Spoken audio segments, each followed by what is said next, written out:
Suponho que podemos começar. Boa noite a todos. Na outra sessão eu já fiz algumas considerações prévias sobre o programa da Noite das Ideias. Acho que não vou repetir-me novamente, ou pelo menos vou dizer apenas o essencial. Também fiz os agradecimentos às instituições e às pessoas a quem devia agradecer, aliás, muito legitimamente e com gáudio de o fazer. Também não vou repetir, porque senão prolongávamos isto demasiado. Queria apenas apresentar, retomar um pouco, só para quem não esteve na outra sessão, a justificação deste programa que eu coloquei sob o signo, ou sob, digamos, a tutela de um conceito a que chamei, enfim, não, de uma maneira não muito original, porque fui tomar esse conceito a outros autores, o conceito de hipertelia, isto é, aquilo que vai para além dos seus próprios fins, que se esgota de tal modo no seu excesso de finalidade que acaba por anular-se nessa espécie de entropia do finalismo. E, a discussão anterior, a mesa redonda, foi sobre o género e, encadeado um pouco no espetáculo, na performance do Paulo Preciado, e aí era precisamente o sinal mais que aparece no final daquelas letras que nós fomos acrescentando, LGBTQI, e depois aparece o mais, que remete exatamente para a ideia de proliferação, o género como algo que vive nesse regime da acumulação e da proliferação. É precisamente essas ideias de acumulação, de proliferação, de excesso, de exacerbação, de exaustão ou até mesmo de exasperação que eu gostaria de importar para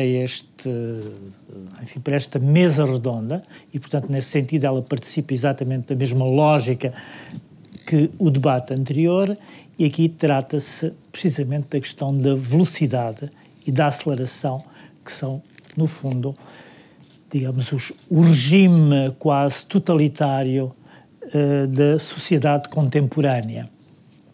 E todas as pessoas que estão na mesa participar no debate têm, de uma maneira ou de outra, que ver com este conceito e com esta ideia da aceleração.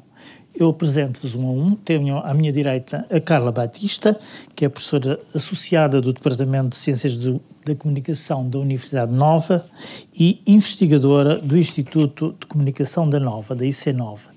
Ela, os seus trabalhos têm incidido, sobretudo, na história dos média e do jornalismo, e é precisamente, digamos, eu convidei-a precisamente para ela falar da questão da velocidade e da aceleração no jornalismo atual. Não é? As transformações do trabalho jornalístico têm muito que ver com esta ideia de aceleração e de velocidade, que de resto, e a Carla certamente quererá depois falar um pouco nisso, aquilo que nós chamamos fake news não é certamente indiferente ao regime de velocidade em que o jornalismo hoje decorre. Depois, a seguir à Carla, temos o Jérôme Lèbre, um filósofo francês, com uma obra vasta que eu não vou apresentar na sua totalidade.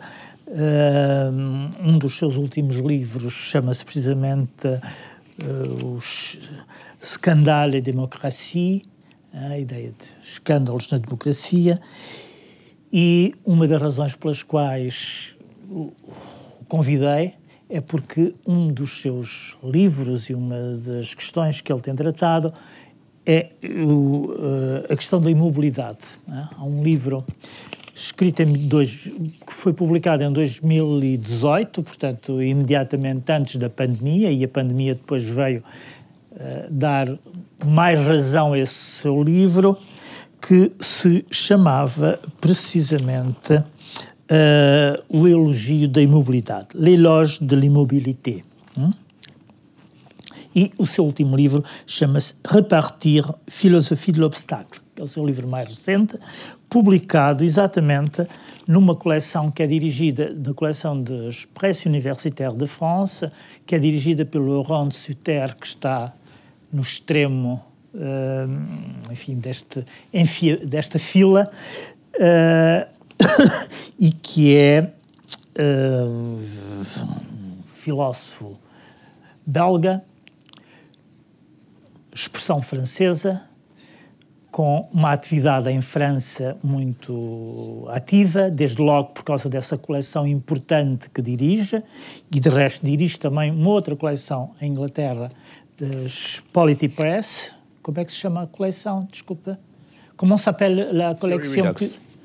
Theory Redux. Exato, exatamente.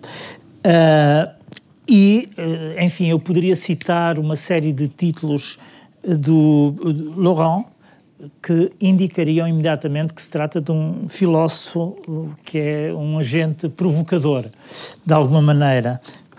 Lembro-me títulos como Métaphysique la putain, L'âge de l'anesthésie, Contre l'érotisme e Qu'est-ce que la pop philosophie? Enfim, uma série de títulos, uma obra já imensa, que o seu ar jovem não deixaria prever, e que se estende não apenas, enfim, por diversos domínios e que atravessa muitas disciplinas e que e em certos momentos tem um caráter ensaístico muito forte. Portanto, é alguém que se move no campo da filosofia com muita liberdade e sem pedir licença aos guardas de fronteira das disciplinas, digamos assim. Pois bem, esta sessão vai decorrer da seguinte maneira: os convidados vão fazer uma breve apresentação aí de 10 minutos, eu peço que não excedam esse tempo, e depois passamos uma conversa mais livre. Eu gostaria de começar pelo meu extremo direito, o Laurent.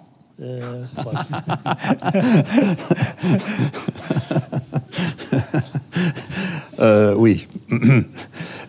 L'extrême droite parle. Ça, c'est vraiment une position dans laquelle je ne me suis jamais trouvé, tiens. Merci beaucoup, Antonio. Merci.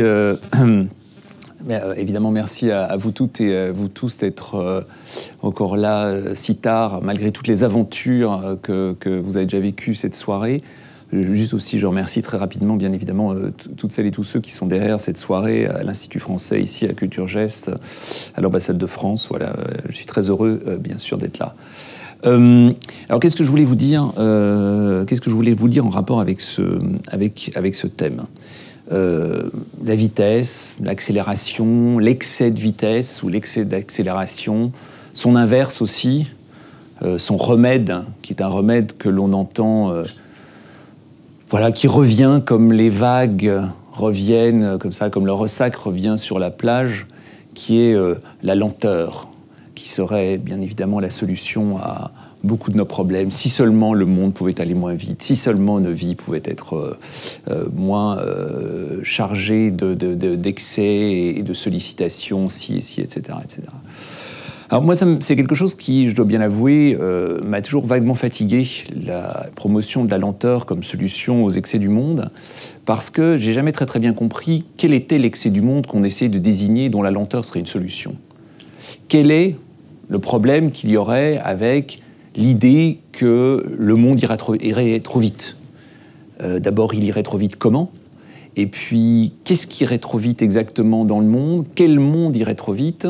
Ce sont des questions qui, pour moi, demeurent énigmatiques, malgré, il est vrai, la prolifération de plus en plus abondante d'une littérature consacrée, en effet, à la dénonciation des méfaits de l'accélération, une littérature dont on peut citer deux très grands exemples, bien évidemment, que vous connaissez, j'imagine, toutes et tous. Le premier, peut-être le plus intéressant, qui est Paul Virilio, et ce concept étonnant de dromologie, quand il raconte comme ça que le 19e siècle industriel a produit une espèce d'accélération presque cosmique, une accélération dans la structure même du monde qui s'est trouvée emportée par la révolution industrielle, en particulier la révolution des transports, c'est-à-dire le train d'abord, le moteur à explosion, etc., ensuite, les avions, bien sûr, jusqu'à produire quelque chose comme une vitesse de libération par rapport à quelque chose qui serait un rythme du monde, que lui ne décrit pas comme un rythme fondamental, il laisse la question en suspens, mais enfin un rythme quand même dont on se serait détaché. Bon. Une version plus pop et plus contemporaine de cela est incarnée par la figure de Hartmut Rosa, quelqu'un que je déteste particulièrement, dont les livres, notamment ce livre qui est une espèce de pop best-seller philosophique tenant de la théorie critique de l'école de Francfort de la 4e génération, vous savez, dans cette espèce d'immense chute qu'est l'école de Francfort, entre voilà, Adorno, Horkheimer qui l'a créé, Jürgen Habermas qui la reprend dans les années 70, c'est déjà pas terrible. Fin des années 80, Axel Honneth débarque et vraiment là on est presque perdu. Et puis voilà qu'au début des années 2000 arrive Hartmut Rosa. Et alors là vraiment on se demande très bien qu'est-ce qu'il y a encore d'école et de critique et de francfortien dans cette affaire. Mais bon, vous connaissez les grandes thèses aussi de Hartmut Rosa. Le monde est en accélération. Cette accélération est soit, et évidemment simultanément, une accélération du rythme du progrès technique. Il y a de plus en plus de choses, de machines qui arrivent et on s'emballe et c'est la merde. Une accélération de ce qu'il appelle la vie sociale, c'est-à-dire nos existences sont effectivement mises sous pression par des obligations de réalisation de soi, par des obligations professionnelles, par des obligations administratives et autres. Et enfin, une accélération, dit-il, des formes de vie, c'est-à-dire au fond de la perception que nous avons que nous serons dépossédés de notre existence. Ce que je trouve étrange dans ces deux, aussi bien chez Virilio d'une certaine manière que chez Rosa, et de manière générale dans la déploration de l'accélération du monde, même lorsqu'elle se raffine un petit peu, lorsque c'est le cas de Rosa, c'est deux choses.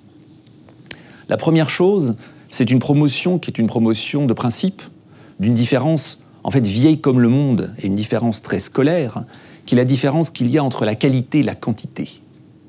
L'idée fondamentale, au fond, de la critique d'une certaine vitesse du monde, ce serait de dire qu'il y a des qualités qui se perdent dans un mouvement qui serait un mouvement mesurable, un mouvement en tout cas qui relèverait de l'ordre de la quantité, et que l'accroissement de la quantité dans le domaine de la vitesse, que ce soit de nos existences, du progrès technique ou bien des innovations sociales, entraînerait une dégradation de la qualité suivant une espèce de logique des vases communicants. Cette logique des vases communicants, je ne vois pas sur quoi elle repose. C'est-à-dire, littéralement, ça n'a pas beaucoup de sens de prétendre remplacer l'un par l'autre ou de dire que si l'un augmente, l'autre diminue de manière nécessaire, etc. etc. C'est une espèce de réflexe construit peut-être socialement, construit dans toute une série de formes de littérature, mais un réflexe qui littéralement ne repose sur rien. L'un et l'autre ne se répondent pas de manière directe, pour une raison relativement simple à nouveau, c'est qu'on ne sait pas très bien de quelle quantité on parle, et on ne sait pas très bien de quelle qualité on parle. Et c'est le deuxième problème, d'une certaine manière, que j'ai avec une partie de cette littérature, c'est que ce dont on parle, dans le cas de Rosa, voilà, je vous ai dit à nouveau, progrès social ou évolution sociale, progrès technique, forme de vie, c'est la version la plus sophistiquée. À nouveau, il me semble que là se confondent, si vous voulez, une myriade, en réalité, de problèmes qui sont des problèmes très divers.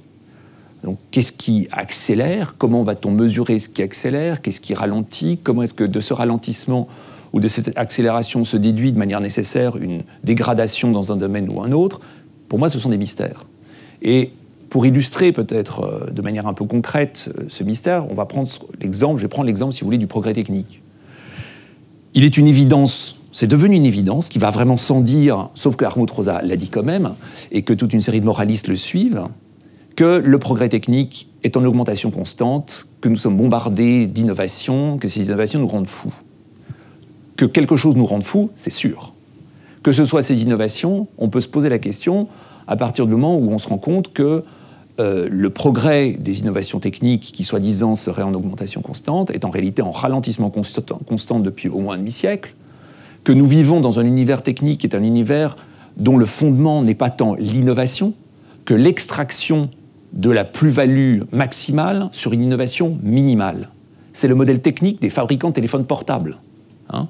Tous les ans, vous rachetez, ou tous les 2 ans, si vous avez de la chance de ne pas le casser trop vite, vous achetez un nouveau téléphone. Ce téléphone ne diffère en à peu près rien de votre téléphone précédent, mais il est néanmoins considéré comme une forme nouvelle, incontournable, il faut avoir le dernier iPhone, etc. etc., etc. Qu'est-ce qui a changé de l'un à l'autre, de manière substantielle, là pour le coup, vraiment pas grand-chose.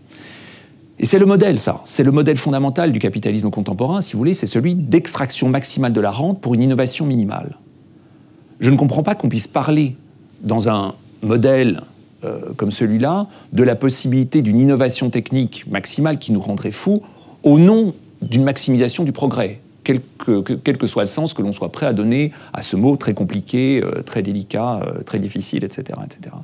Donc c'est vrai que j'ai du mal, moi, à adhérer aux déplorations et donc à leur remède éventuel qui serait un éloge retrouvé de la lenteur, une manière de s'arrêter par rapport comment dirais-je, aux bombardements nombreux d'où nous sommes les victimes.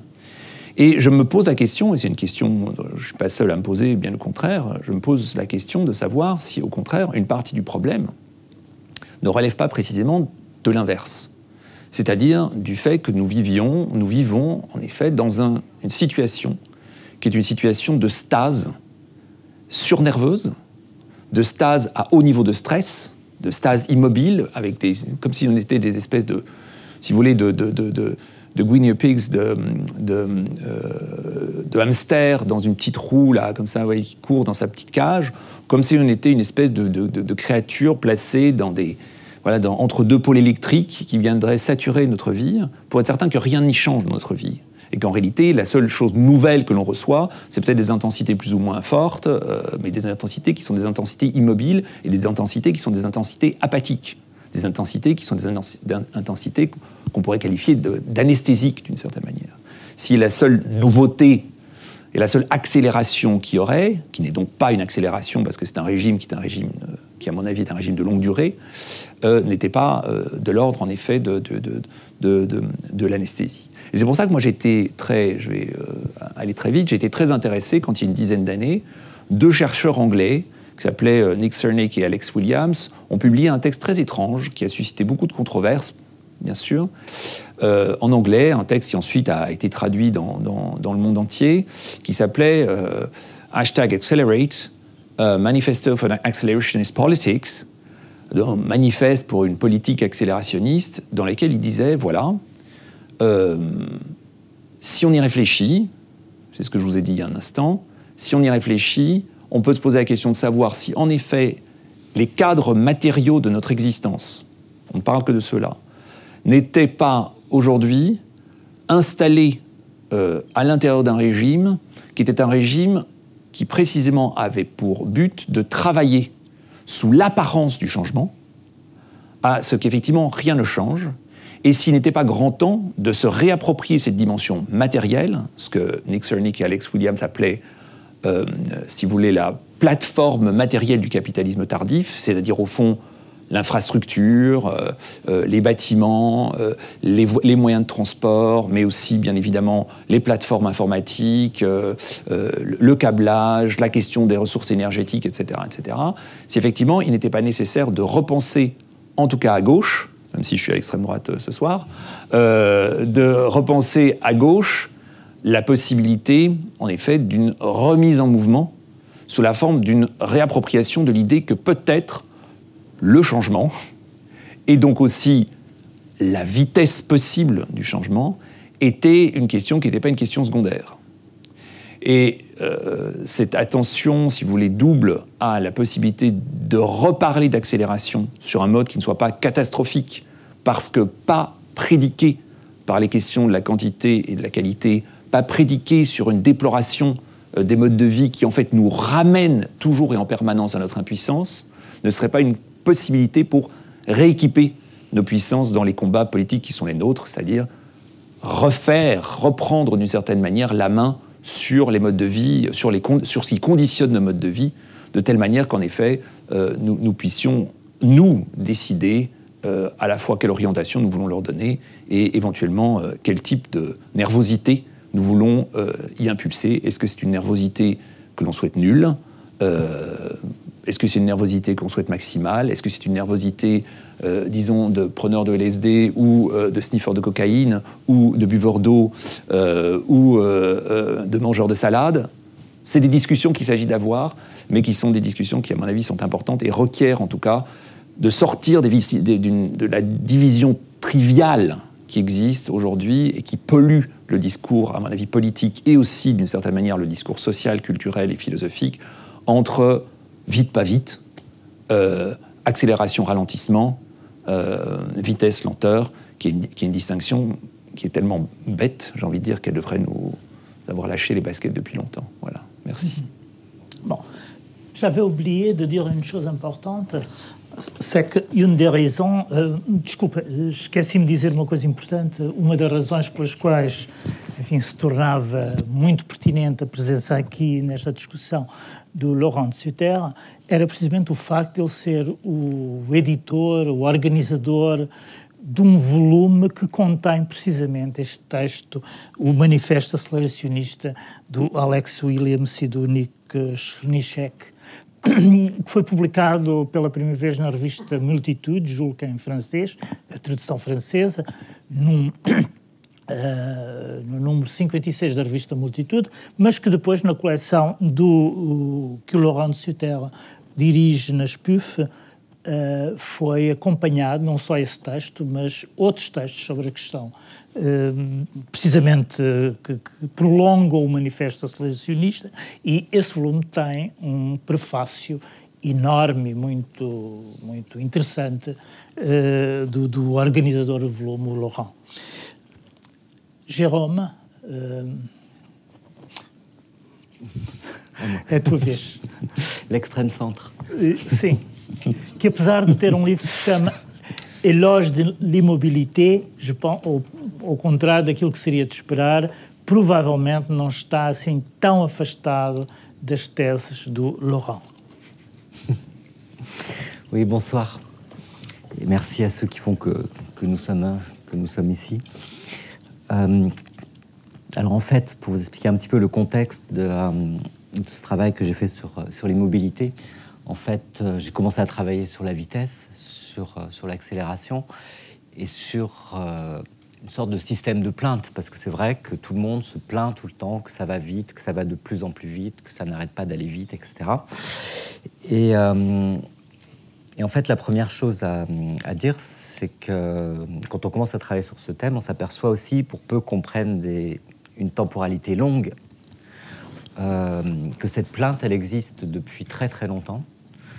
C'est-à-dire, si vous prenez un texte de Sénèque comme La vie brève, les gens se plaignent en permanence, en effet, qu'ils ne peuvent rien faire de leur vie, que ça va bien trop vite, que tout accélère. Et ce à quoi Sénèque répond en disant, en fait, quand on sait vraiment tirer parti du temps, on va à la vitesse suffisante pour ne plus avoir à se plaindre. Et que donc le système même de la plainte et de laisser couler le temps, finalement, c'est la plainte elle-même qui fait qu'on se retrouve ralenti par rapport à un cours du temps, qu'on imagine soi-même rapide. Voilà, tout ça, c'est donc du domaine de l'illusion et du passionnel. Évidemment, ce qu'il y a d'intéressant chez les stoïciens, c'est qu'ils attaquent la chose à racine, c'est-à-dire la plainte. Voilà. Et les gens se plaignent. Alors voilà, et il y a un moment où ça se focalise sur cette question qui est, alors quoi ? Là, dans l'Antiquité, la brièveté de la vie, mais pas encore l'accélération, tout simplement parce que le concept n'existe pas. Ce qui existe dans l'Antiquité, c'est la vitesse. Et d'ailleurs, des vitesses qui sont absolues. C'est-à-dire, si vous prenez n'importe quelle mythologie, prenons la mythologie grecque, vous avez Hermès, il se déplace d'un point à un autre instantanément. Voilà. Tous les dieux le font, et dans toutes les mythologies. Donc en fait, il n'y a jamais eu de problème, si vous voulez, pour concevoir des vitesses infinies. Depuis toujours, en littérature, on utilise des ellipses. Alors on parlait tout à l'heure de Virilio, qui trouve que...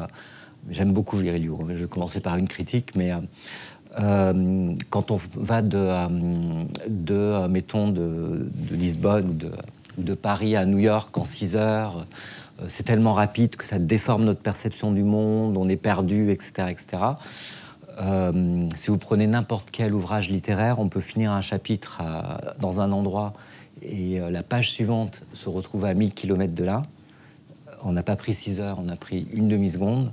Et le principe de l'ellipse, c'est que vous êtes dans une vitesse absolue. On n'est pas complètement désemparé, perdu, on n'a pas le visage qui se déforme à cause de ça. Donc en fait, manifestement, le problème ne vient pas de la vitesse. Il y a déjà ce problème de la plainte. Et après, qui se focalise dans l'Antiquité sur ce phénomène d'agitation, qui est plutôt dont tout le monde arrive à saisir la source psychologique, d'autant plus que la technique, elle, ne bouge pas. En fait, il n'y a pas d'accélération technique et ça gêne personne de toute l'Antiquité jusqu'à la fin du Moyen-Âge. Par exemple, pour les bateaux, on est autour de 7-8 nœuds en vitesse maximale tout le temps, de l'Antiquité jusqu'à Christophe Colomb. On a gagné, en fait, dans la capacité à remonter le vent et à diriger les bateaux grâce au gouvernail des Timbaud, mais on ne va pas plus vite, en fait. Bon, et ça gênait personne. Et donc, pour qu'il y ait accélération, il faut que la vitesse augmente et qu'il y ait une loi d'augmentation de la vitesse. Et ça, donc, c'est Galilée. D'une certaine manière, ça lance la modernité. Et à partir de ce moment-là, on commence à se plaindre, non pas de l'agitation ou de la brièveté de la vie, mais de l'accélération. Donc, en fait, on reporte sur la technique une plainte qui est extrêmement ancienne et qui, comme ça, peut continuer indéfiniment. Et bon, une fois qu'on s'est dit ça, on se dit que du coup, cette plainte n'est pas forcément non plus vraiment fondée. Et Laurent a utilisé là des arguments qui sont assez proches de ce que j'ai pu penser par ailleurs. Alors, il y a une chose qu'a vu Rosa, c'est qu'en effet, quand on dit tout s'accélère, on se trompe parce qu'il faut distinguer différents rythmes. Ça, il le fait bien.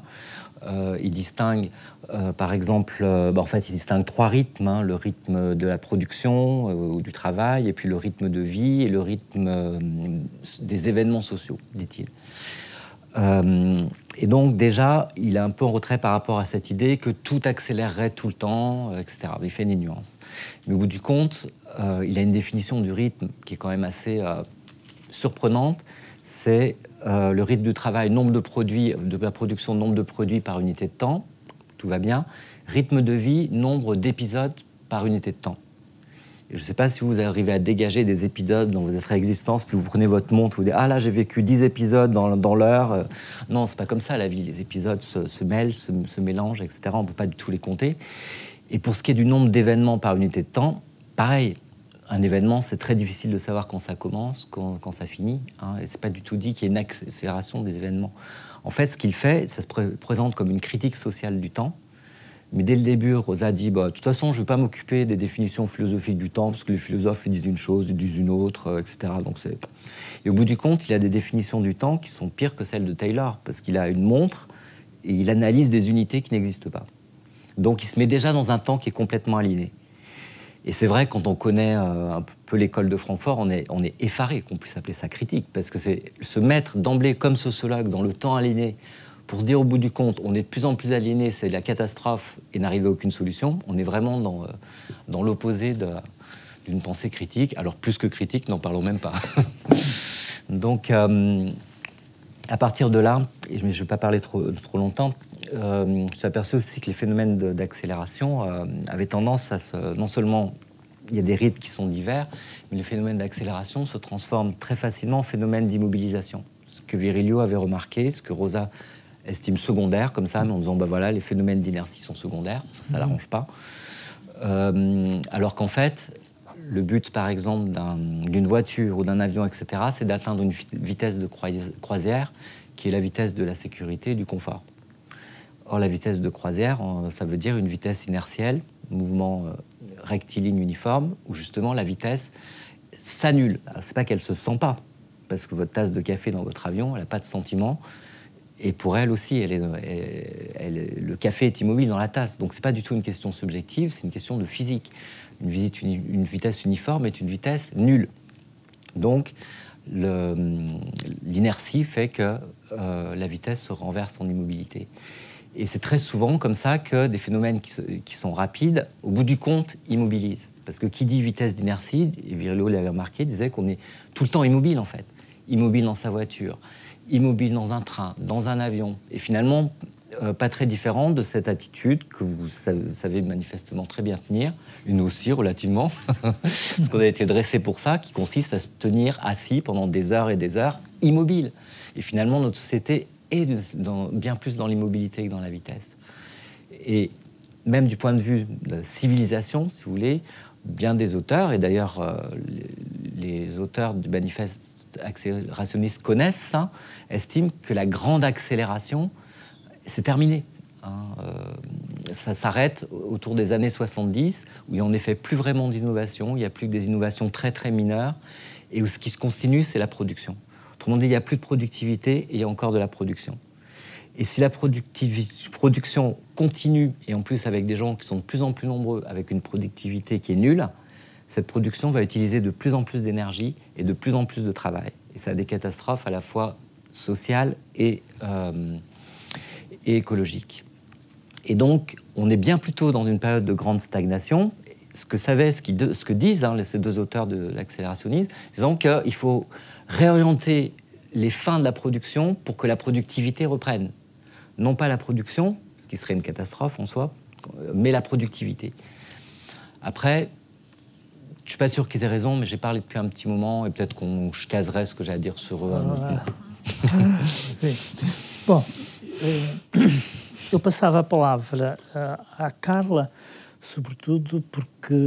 Sobretudo não, mas digamos que a Carla se situa, digamos, num posto de observação privilegiado e, ao mesmo tempo, importante enquanto que permite uma espécie de estudo de caso da aceleração e da velocidade, que é, digamos, o posto de observação de quem observa o jornalismo e conhece bem a história do jornalismo.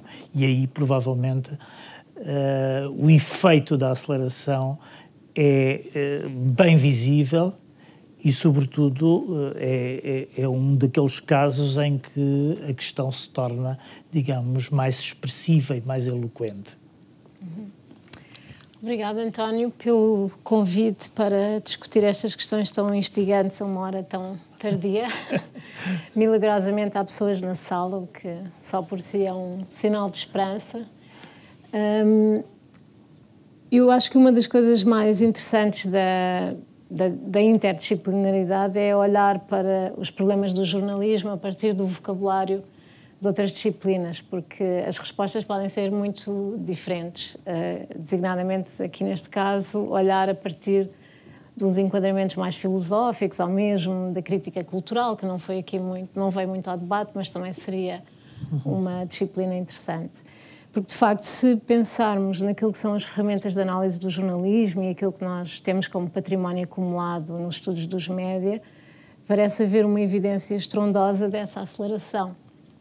E isso resulta de quê? Resulta de estudos etnográficos sobre as sociabilidades do jornalismo, as rotinas produtivas do trabalho de jornalismo, uma certa observação do mal-estar nessa própria comunidade de profissionais, que vai expressando sinais intensos de quase dissonância cognitiva, de stress extremo, de um dilaceramento por incapacidade de cumprir todas as expectativas que sobre eles estão depositadas, e ao mesmo tempo também de inquéritos não só sobre as expectativas e as percepções dos jornalistas, já temos muitos feitos sobre isso, mas também do próprio mal-estar dos públicos àquilo que são entendidos como afastamentos brutais em relação àquilo que é a missão original do jornalismo, não é?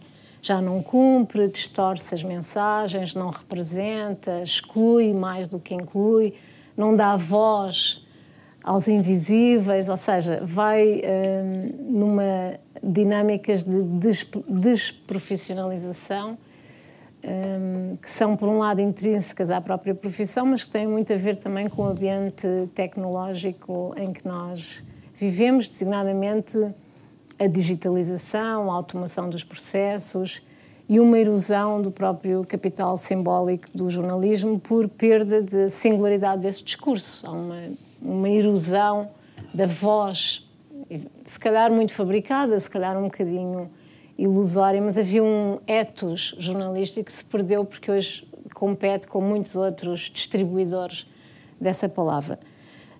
E, portanto, aí pareceria que o diagnóstico da velocidade era absolutamente imperativo, indiscutível e até podia ser quase apresentado como a fonte de todos os males da profissão, da contemporaneidade, etc. E daí, muitas vezes, quando se discute o futuro do jornalismo, se faz um apelo a novas formas de fazer jornalismo que, de alguma forma, são um regresso àquilo que justamente o manifesto aceleracionista condena, não é? Numa linguagem que eu acho brutal, em alguns casos. Eles usam expressões como formas quase neoprimitivas de localismos, não é? Em que as pessoas perdem demasiado tempo, demasiada energia, demasiados recursos a discutir os processos internos da democracia, a tentar dinamizar a participação mais igualitária, a tentar reinventar a horizontalidade das relações, não é? Ou formas de cuidar, de garantir uma certa virtuosidade dos processos comunicacionais, e enquanto isso o mundo lá fora continua a caminhar na direção do cataclismo e do apocalipse, sem que ninguém se preocupe com a regulação desses agentes poderosos, abstratos, que fazem parte do dispositivo técnico ou comunicacional e que devem ser esses sim os nossos verdadeiros adversários.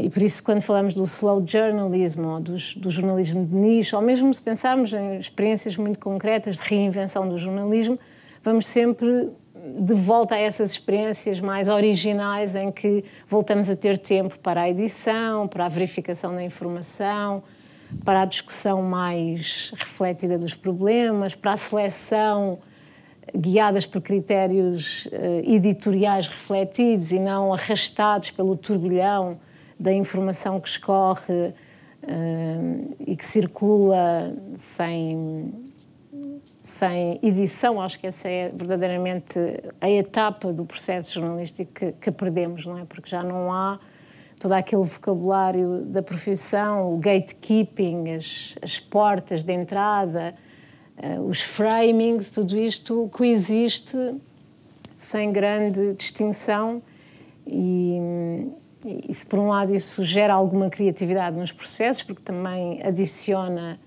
conteúdos e aumenta as esferas de participação, multiplica as possibilidades de expressão no espaço público, tem um problema quase espelho, que é o crescimento da desinformação, não é? E todo o discurso à volta disso como profundamente disruptivo e profundamente ameaçador de uma democracia que precisa ainda se sustentar em informação credível e verificada, sob pena de basear muitas das suas decisões, designadamente uma que tem alguma dramaticidade, que é o voto, os dirigentes que nós escolhemos para nos representarem, em pressupostos profundamente distorcidos e errados. Eu acho que o que acho interessante quando pensamos não com as ferramentas analíticas do jornalismo, mas da filosofia, é pensarmos que ao lado desta aceleração existem também formas de imobilismo e de mesmidade, se quisermos, acho que é mais o termo, até mais do que a máquina ter parado, é ela reproduzir em contínuo, em looping, um bocado a imagem que usou do ratinho a girar na sua própria jaula, o mesmo, não é? Isso contraria esta ideia da velocidade que caminha sempre para qualquer coisa de diferente, que gera o novo, que gera a produtividade e não simplesmente uma produção mais estupidificante, descerebrada, sem um telos, sem um propósito político, sem uma intencionalidade, que essa intencionalidade é a base de qualquer gesto criativo, o artístico, o cultural e também, eu acho, o jornalismo que participa nesse universo da cultura.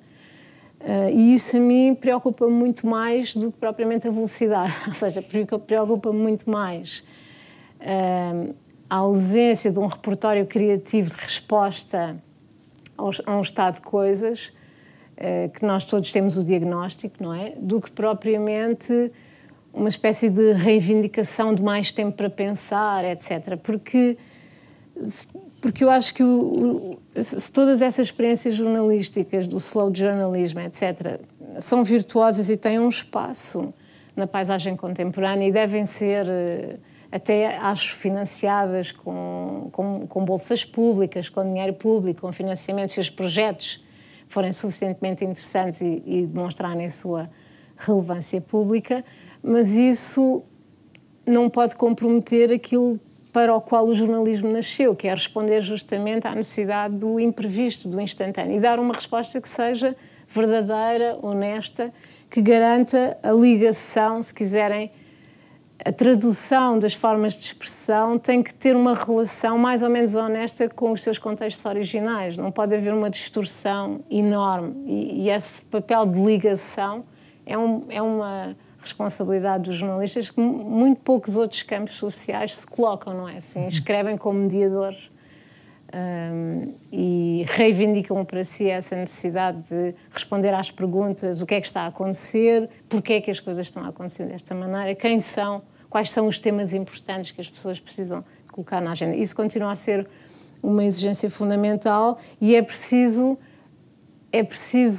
manter as condições para que uma classe profissional não precarizada, com recursos suficientes, consiga responder bem, porque senão seria o mesmo que, usando aqui um exemplo, seria o mesmo que um médico num serviço de urgências do hospital, perante alguém que precisa de ajuda imediata para ser salvo, dissesse: preciso de tempo para pensar o que é que esta pessoa tem antes de conseguir tentar salvá-la, não é? E acho que é nesse sentido que precisamos de voltar a garantir as condições de formação de jornalistas e de uma certa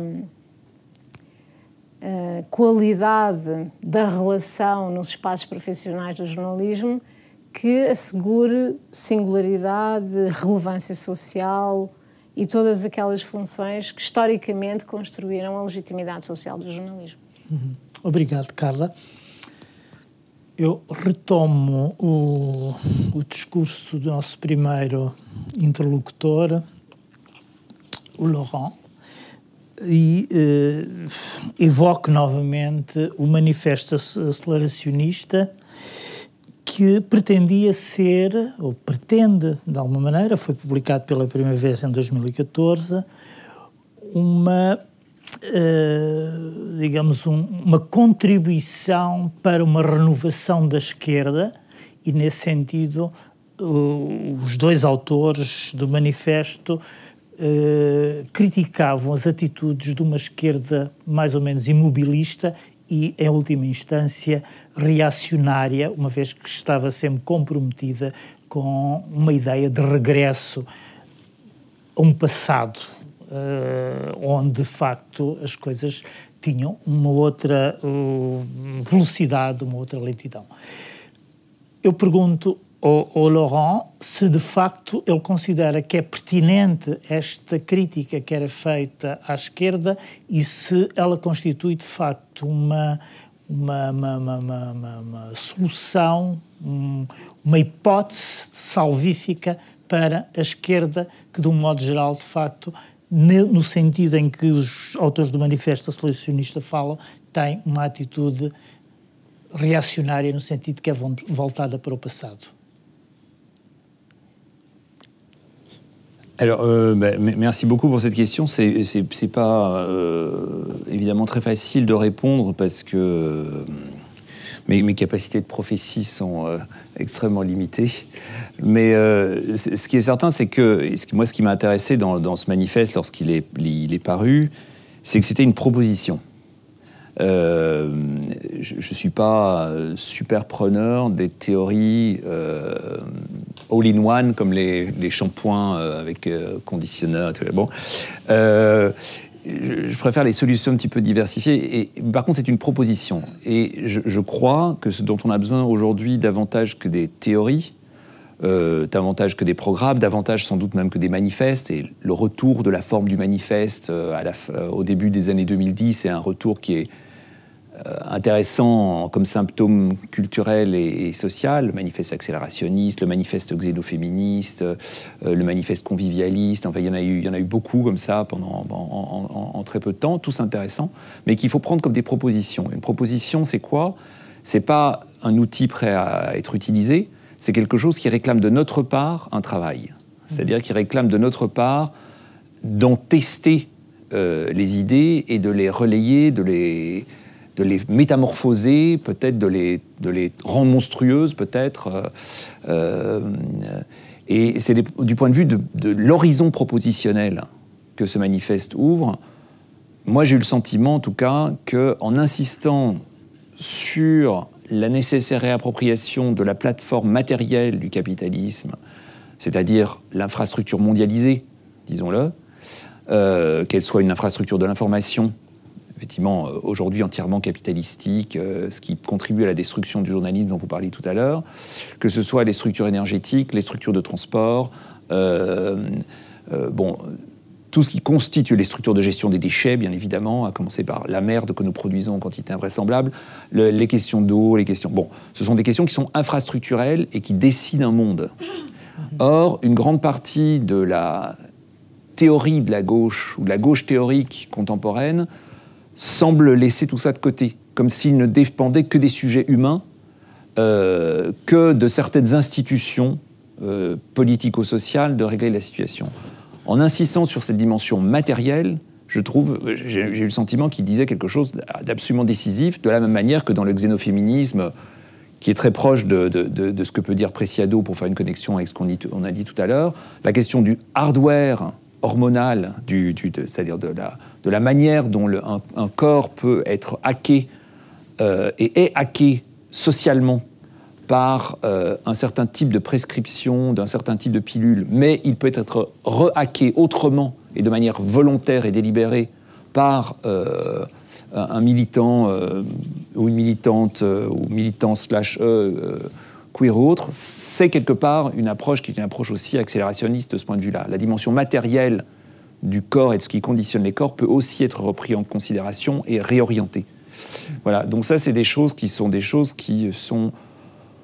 pour le moins prometteuse. Après, je ne dis pas que ça sauvera quoi que ce soit, hein, mais par contre, si on ne prend pas, et c'est spécialement le cas en matière d'environnement, si on ne met pas ça au centre, c'est-à-dire cette espèce de méga structure inhumaine que les humains ont quand même mis en place, mais ont mis en place à l'intérieur des coordonnées d'une certaine interprétation du capitalisme extractiviste et d'une certaine interprétation de ce que ça doit rendre possible ou pas pour les êtres humains, là, c'est important. Je crois que c'est important et c'est plus important que jamais. Donc j'ai confiance, même si je me rends compte que, en fait, aujourd'hui, c'est très inaudible. Je crois qu'on doit être 5 encore sur cette terre à dire que l'accélérationnisme, c'est pas nul, les gars, s'il vous plaît, regardez quand même, relisez un petit peu. Sinon, je pense que l'affaire, en tout cas en France, l'affaire est réglée. Hein, c'est fini. Ça a existé, les gens ont fait « Ah, non ». Et donc l'affaire est d'une certaine manière réglée. C'est une tragédie. C'est une tragédie qu'on ne veuille pas regarder cette dimension-là, cette dimension infrastructurelle, matérielle, globalisée, qui fait que le journalisme, par exemple, est globalisé depuis que Reuters, en 1850, ouvre son bureau en connexion directe avec le télégraphe. Le premier télégraphe transatlantique est posé entre le Royaume-Uni et le continent américain en 1848. Dès 1850, Reuters comprend que l'information doit passer par là. Et donc il invente le journalisme moderne, après Havas, juste avant lui, il invente le journalisme moderne comme un journalisme infrastructurel, qui a besoin de l'infrastructure pour pouvoir faire passer la nouvelle d'une bataille qui aura été emportée ou perdue à Moscou, la renvoyer jusqu'aux rédactions de New York pour que ça sorte immédiatement et que les politiciens réagissent, etc., etc. Donc le pouvoir, d'une certaine manière, de la presse est passé aussi, beaucoup, par son infrastructure, et le fait qu'aujourd'hui les journalistes aient perdu la main sur leur infrastructure contribue, à mon avis, pour beaucoup dans à la situation que vous décriviez si justement tout à l'heure, quoi. Voilà. Jérôme, ton idée excusez-moi, ce pouvoir-là, d'immobilité ton idée d'immobilité présuppose une action, d'une certaine façon. C'est-à-dire, l'immobilité, ce n'est pas tout simplement être silencieux, quiète, mais elle présuppose l'action, une activité. Hein. De cette façon, on pourrait dire que, disons, tu pourrais prendre comme héros de l'immobilité un personnage comme celui de Bartleby, ou non? En fait, celui qui dit « I would prefer ouais, not to ». Oui. Ce qui se passe, c'est que l'ouvrage s'appelle « Éloge de l'immobilité ». Ça, c'est l'éditeur qui a choisi ce titre, qui a participé peut-être à la diffusion de l'ouvrage, mais l'idée, c'était pas qu'un éloge, parce qu'évidemment, l'immobilité, c'est aussi quand on est malade, paralysé, c'est la prison, donc il y a quantité de choses dans l'immobilité qui sont pas drôles du tout, et dont parle aussi le livre, qui repose en fait sur la différence entre une immobilité contrainte, contrainte pour des raisons qui peuvent être accidentelles ou des raisons de pouvoir, puisque l'immobilité est un choix de sanction, donc c'est bien une peine, voilà, et des formes d'immobilité choisies, comme la méditation, ou comme aussi, et c'est très proche dans les mouvements de non-violence, la résistance politique. Avec cette idée, justement, ce que disait Laurent tout à l'heure, ce dont tu revenais à l'instant, c'est que si on part du diagnostic que tout accélère, du coup, il semble que résister, c'est vouloir ralentir. Alors déjà, c'est de la réaction. Et donc, du coup, comme politique de gauche, c'est jamais très bon quand c'est purement réactif. Et en plus de ça a posé le problème de cette sorte d'inversion des valeurs, où les conservateurs sont devenus hyper dynamiques, allons de l'avant, l'innovation, etc. Et tandis que la gauche, politique ou syndicaliste, se retrouve avec nous, on veut garder nos acquis, c'était bien mieux avant. Ce qu'évidemment, les progressistes de droite ne manquent pas de leur reprocher en disant c'est vous maintenant les conservateurs, etc. etc. C'est comme ça dans tous les pays d'Occident et peut-être même au-delà. Il se passe exactement la même chose, cette sorte d'inversion-là, qui évidemment met la gauche dans une sorte de malaise, parce que c'est vrai qu'on ne peut pas être de gauche et vouloir simplement que les choses reviennent à ce qu'elles étaient il y a 20 ou 30 ans, ou voire même à un mythe de ce que c'était il y a 20 ou 30 ans. Donc c'est vrai que de ce point de vue-là, une des solutions semble être, dans ce cas-là, s'il ne faut pas ralentir, on accélère encore plus. Hein. L'idée était inverse, c'est de dire si ralentir, c'est pas radical, conservateur, etc. Il faut être radical, et donc il ne faut pas ralentir, il faut s'immobiliser. Et en fait, quand on fait grève, on bloque, c'est de l'immobilisation, c'est pas du ralentissement. Quand on occupe une place, on est justement sur place. Et du point de vue de la tactique politique, je trouve que d'un point de vue expérimental, ce que j'ai pu écrire, c'est quand même tendance à beaucoup se vérifier, c'est-à-dire que les manifestations mobiles où on marche un jour d'un point à l'autre, ça ne sert absolument à rien. Ça ne gêne personne. La préfecture, c'est quand ça commence et quand ça se termine. Quand une manif bloque un boulevard devant, ils se libèrent derrière. Ça ne gêne absolument personne. Ça donne aux gens l'impression qu'ils font quelque chose et ils ne font rien. On l'a vu encore en France il y a très peu de temps. En revanche, quand on occupe un endroit, on sait pas on sait à peine comment ça commence, on ne sait pas du tout quand ça va se finir, et c'est toujours très très gênant du point de vue de la gestion politique. Donc il y a des formes de résistance statique qui sont bien plus efficaces que de résistance soi-disant dynamique. Donc c'était ça l'éloge de cette immobilité. Et puis peut-être une toute dernière chose qui se rapporte aussi à ce que vous disiez, qu'en fait pour travailler il faut une intention. Alors c'est vrai qu'on a besoin d'une intention, et vous savez, en ce moment, il y a beaucoup cette expression qui est très, très juste. Tout le monde veut un travail qui fait sens. Et les jeunes veulent un travail qui fait sens. Et maintenant, je crois on est à une époque où il faut distinguer poursuivre une fin, poursuivre une finalité, et chercher du sens. Parce qu'on est resté très longtemps dans un discours de la finalité, qui est aussi celui du progrès, qui est celui de ce manifeste, où ils disent qu'il faut réorienter la production sur d'autres fins qui sont une société juste, etc., etc. Moi, je pense que ce discours de la finalité, il est terminé, parce qu'il n'y a pas eu de révolution, donc je ne vois pas pourquoi il y aurait une réorientation possible. Donc, c'est ça, le Baudrillard, l'hypertélie. C'est-à-dire qu'on est au-delà de toute finalité, au-delà des satisfactions de nos besoins, etc., pour toute une partie de la population mondiale, alors que là, l'autre est en deçà au point de presque en mourir. Donc, tout est accompli, en quelque sorte. Il n'y a plus de finalité sur cette terre. Donc, qu'est-ce qui reste? Du sens. Et ça, c'est complètement différent, parce que vous regardez notre existence. On vit, on meurt. Il n'y a pas de finalité à ça. Vous prenez une œuvre d'art. Ça sert à quoi? C'est quoi la finalité d'une œuvre d'art? Il n'y en a pas. Et après, simplement, il y a du sens. Donc le sens, c'est quelque chose qui fait qu'il y a un trop aussi. Il y a quelque chose qui se rajoute à la simple apparition de quelqu'un ou d'un objet, etc., etc. Quelque chose qui a un petit débordement de ce que c'est. Et en fait, il n'en faut pas plus pour que, quand on écrit, quand on est journaliste, quand on fait de l'art, ou simplement quand on vit, on n'a pas besoin de finalité, on a juste besoin de quelque chose qui fait que ça ne fait qu'apparaître et qu'en même temps, ça fait un petit peu plus qu'être ou qu'apparaître.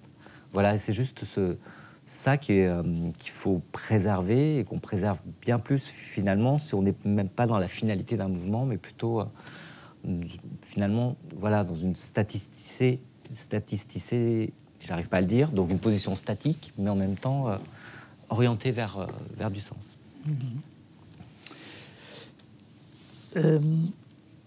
Eu ia-te perguntar, enfim, retomar o teu discurso sobre o jornalismo, perguntando qual é o efeito, enfim, do fator velocidade e do fator aceleração sobre o espaço público contemporâneo, que é um espaço público eminentemente mediático. Ok. Quais foram as transformações que a velocidade, a aceleração operou no espaço público contemporâneo? Eu acho que alterou completamente as formas de produção noticiosa, de circulação dessa informação e também de recepção. Portanto, tocou, digamos, em todos os pontos do círculo. Há pouco, quando Laurent dizia que o manifesto aceleracionista, do ponto de vista filosófico ou como discussão política, não tinha interesse em França, mas se calhar essa é a natureza do manifesto, não é? Todos os manifestos na história, alguns com semelhanças com este, como, por exemplo, o manifesto futurista nos anos 20 do século XX, parecem nascer com essa vocação de provocar um escândalo, uma espécie de iluminação fulgurante e depois desaparecem. Mas, na verdade, algumas partes desse manifesto estão vivas agora neste debate que estamos a ter a propósito de recuperar algum controle sobre essa infraestrutura técnica onde circulam as mensagens. As lutas entre as grandes plataformas digitais, os gigantes tecnológicos e as tentativas tímidas de alguns Estados, algumas menos tímidas, como a Austrália, o Canadá, até a França, com alguma precocidade nessa discussão, tímidas na maior parte do espaço europeu, porque muito frágeis, não é, em relação às grandes plataformas digitais, mas tem a ver com essa necessidade de regular as trocas de uma maneira que sirva melhor aos propósitos da democracia.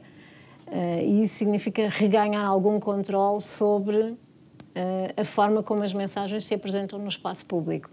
Porque já sabemos que a democracia não é só um regime político, não é? A democracia também é um gesto comunicacional. Eu acho que no início dos estudos do jornalismo e no final do século XIX, com o crescimento das agências noticiosas e essa globalização da informação que se tornou muito veloz, rápida e parecia responder a necessidades crescentes de informação e de ligação entre pessoas, a ideia original era de que existiam opiniões, ideias, que depois eram transmitidas por essa infraestrutura técnica. E, portanto, possuir a infraestrutura já era importante para assegurar a circulação das mensagens, mas é muito mais complexo do que isso, porque sabemos que é a própria construção identitária e é a própria percepção social que se constrói nas trocas comunicacionais. Portanto, os médias não são só refletores ou tradutores de um pré-existente. É verdade que essa materialidade tem que existir, não é? Alguma coisa tem de existir, mesmo no mundo digitalizado, cheio de simulacros, de não existências, de pós-humano, de artefactos virtuais, mas alguma vinculação ao real, mesmo nas fake news, mesmo na lógica da desinformação, o sentido só emerge e só é verdadeiramente convincente e persuasivo quando há alguma vinculação ao real. E isso tornou-se evidente que o espaço público é hoje um espaço público mediatizado, não é? Por isso tem uma importância... ou seja, o facto de o jornalismo se erudir, se fragmentar, quase desaparecer nesta multiplicidade de vozes, de agentes, de lugares de fala, não significa que os dispositivos mediáticos tenham perdido menos, ou sejam menos centrais na construção de uma percepção pública do espaço público ou de uma afirmação identitária ou de uma ideia de comunidade política, até mesmo de projeção do futuro que nos constitui a todos como humanos. Portanto, eu acho que esse é um combate absolutamente decisivo, fundamental. É um bocado como na performance do Paul Preciado se falava na pulsão de vida versus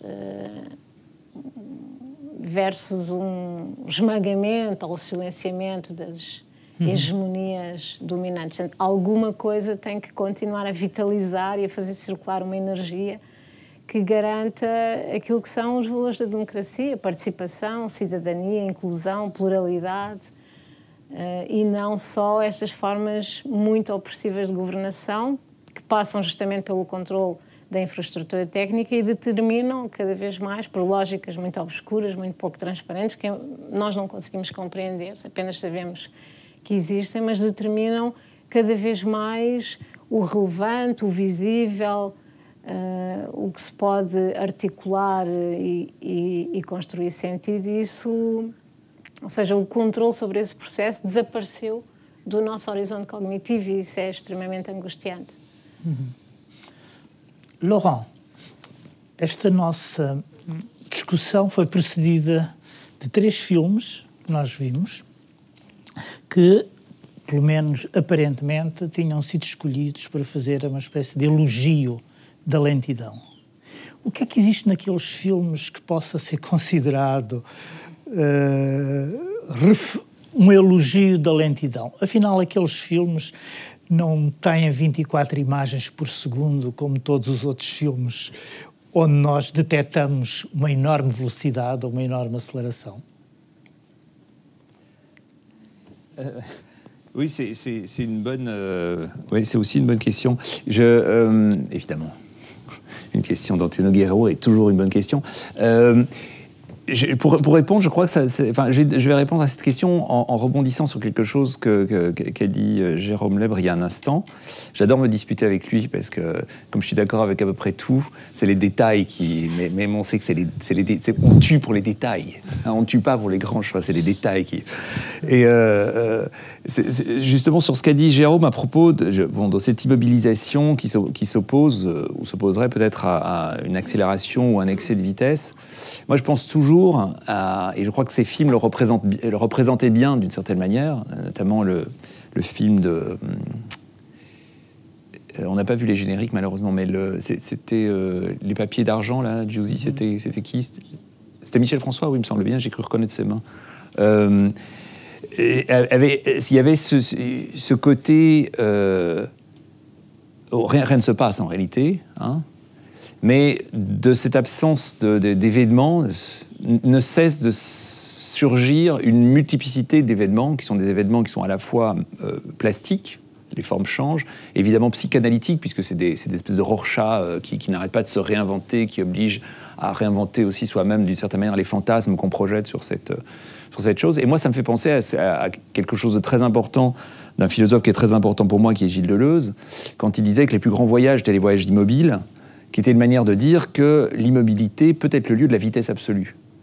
Il n'y a pas d'incompatibilité entre les deux. Là aussi, et, enfin je dis me disputer, mais je suis sûr que tu es d'accord évidemment, c'est qu'à nouveau, les oppositions faciles entre rapidité et lenteur sont toujours des oppositions qui doivent être compliquées. par en fait des processus qui sont des processus d'invagination, d'externalisation, un petit peu comme les dessins d'ailleurs de ces feuilles en aluminium.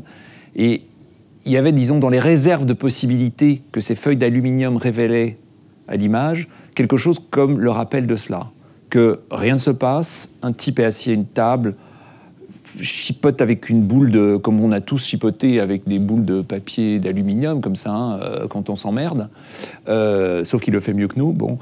Et de là, subitement, toute une série de possibilités s'affirment comme possibilités.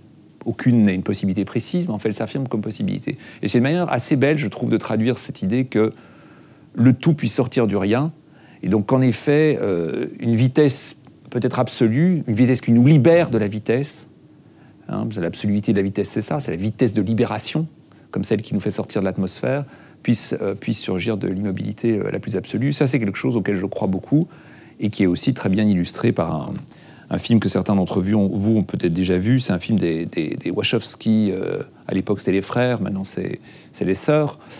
Qui s'appelait Speed Racer, qui est une histoire adaptée d'un manga et qui est une histoire de course de voiture dans laquelle le héros finit par réaliser qu'il peut gagner cette course uniquement si, dans sa voiture, il devient immobile. Il arrête d'accélérer. Et en arrêtant d'accélérer, c'est le monde, d'une certaine manière, qui fait le travail à sa place et qui lui fait gagner sa course. Voilà. Obrigado. Acho que temos pouquíssimo tempo, aliás já devíamos estar a sair, porque é meia-noite e amanhã é dia de trabalho para nós todos, mas eu perguntava se alguém do público quer colocar alguma questão para... Enfim, teríamos 5 ou 10 minutos, pelo menos, para dar a palavra ao público. Se alguém quer colocar alguma questão, faz favor. Eu gostava de dizer duas coisas. Vou dizê-las em português para ser mais rápido. Sim, sim. É assim, gostei imenso, sobretudo do que o Jérôme disse. Acho que foi ótimo na maneira como contou as situações mais complicadas. Espera, um momento.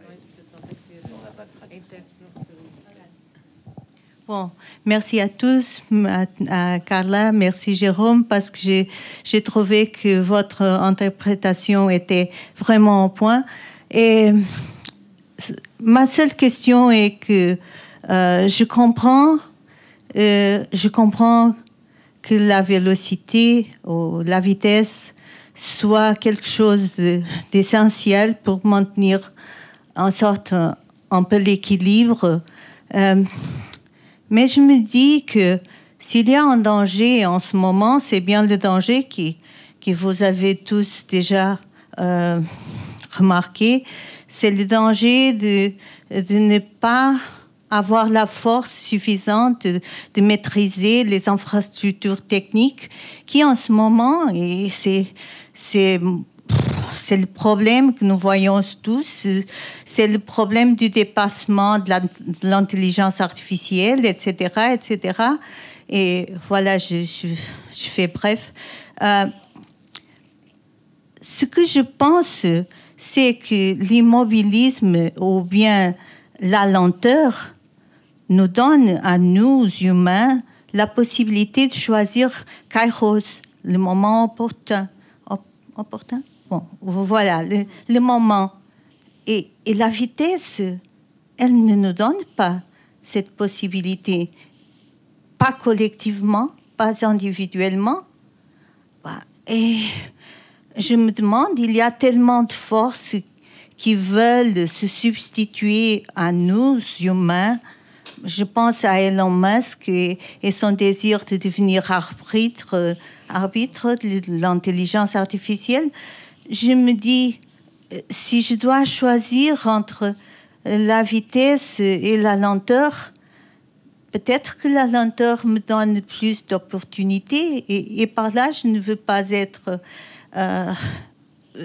pas prôner le retour à un néo-arcadisme, rien du tout. Et je me dis que seulement si je dois choisir, peut-être la lenteur nous donne plus d'avantages. Bon, mais je voulais que vous commentiez. Jérôme. je crois qu'en fait, le choix, il va toujours se faire aussi entre différents rythmes. Parce que vraiment choisir la lenteur, ce serait se refuser à prendre l'avion, voire même la voiture, tout ça, etc. Et très vite, enfin, je ne sais pas comment, à moins d'être vraiment anachorète, à mon avis, on tient pas. Donc c'est vrai qu'il y a des rythmes qu'on privilégie, mais ce qu'on a toujours intérêt à privilégier, c'est la variation elle-même, en fait. C'est ce qui donne le plus de liberté.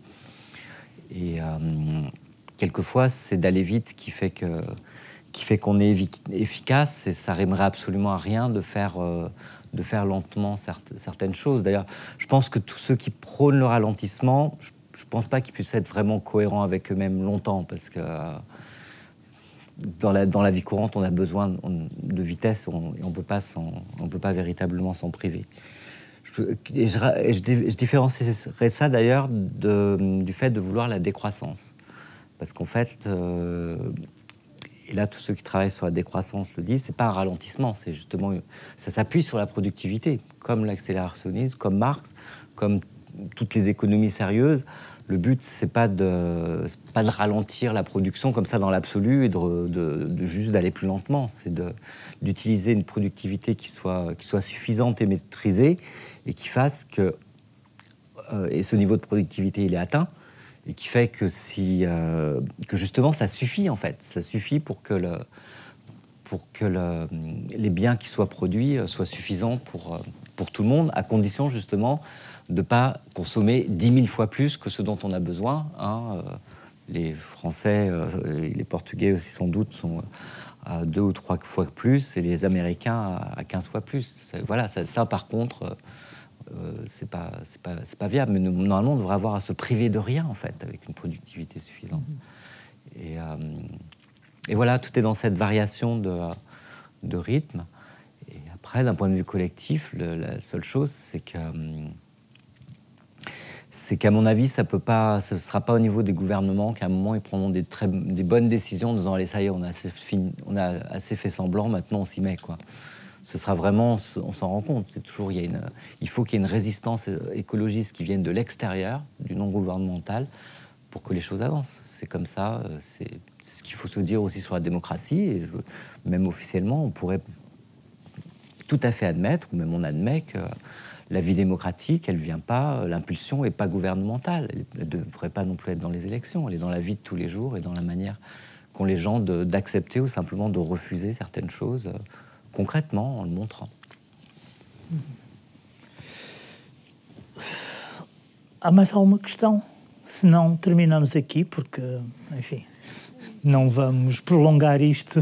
Já estamos no dia seguinte, ou pelo menos muito perto do dia seguinte. Aliás, estamos precisamente no momento limite, é meia-noite. Vamos terminar aqui. Obrigado a todos.